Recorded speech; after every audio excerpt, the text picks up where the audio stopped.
wanni nyaaphi si ajjeesu barbaaduuf wanni inni si balleessu barbaaduuf marratu mul'ata qabdu yookaan immoo abjuu qabdu fedhe.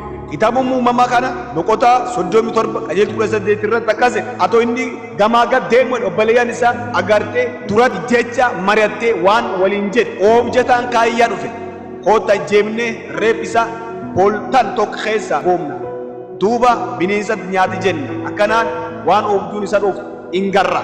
Innis qabxiin sadaffaan immoo akkatiin abjuu qabdu akkatiin mul'ata qabdu waan beekaniif si ajjeesuudhaaf lubbuu kee balleessuudhaaf kanaafidha kan namoonni sirratti ajjeechaaf mari'atan kanaafidha namoonni si lubbuu tante balleessuudhaaf kan sirratti ka'an.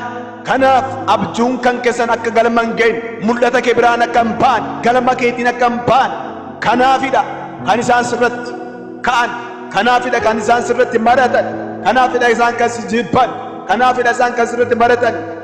Abjuun kanke abjuu karatti hafuu miti abjuu qabda mul'ata qabda kanaafidha kan nyaaphi si ajjeesu barbaadu.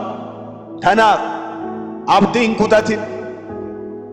Inni afraffaan immoo marroo ati ortee deebanteefidha.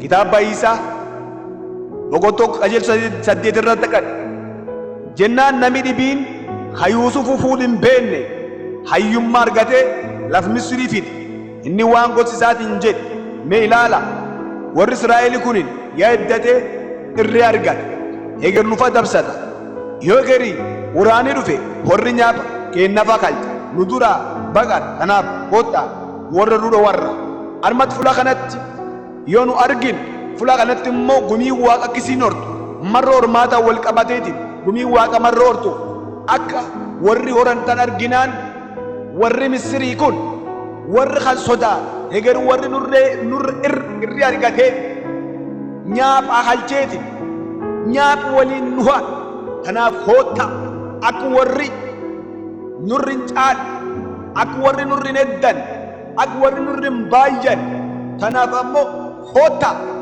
har'ammoo isaan keessa balleessina jedhan. Kanaaf sababbii horuu kan irraan kan ka'e sababbii ati caalte argamte sababbii ati isaan ol kan taate jirtu sababbii humni kan isaanii ol ta'ee jiruuf kanatti jibbamaa jiru kanatti reebamaa jiru. Kanaaf yaa obboleessa abdiin kutatin waaqi si waliin jira.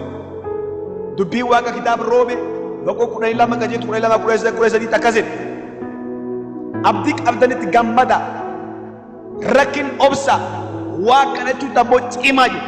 Kanaaf immoo abdii qabda bor muudamsatti fuulkee dur jira bor kennaa adda argachuutu sirra jiraata bor mul'achuutu sirra jiraata bor galma kee ba'uutu sirra jiraata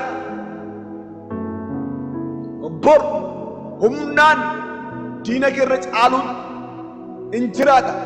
Kanaaf yaa isa nama abdii kutattee jirtu sittaan hima abdii qabdutti gammadi waa kadhadhu jabaadhu.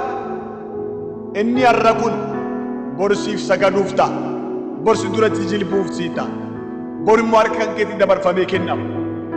Kanaaf abdiin kutatin waaqayyoon galateeffadhu waaqayyoon kadhadhu. Guyyaan hin darba yeroon hin darba yeroon kan kee ammoo dhufaa jira yeroon kan kee dhusii dhufaa jira yeroon ati mul'attu ga'ee jira yeroon ati biyyarra caaltee mul'attu ga'aa jira. Kanaaf abdiin kutatin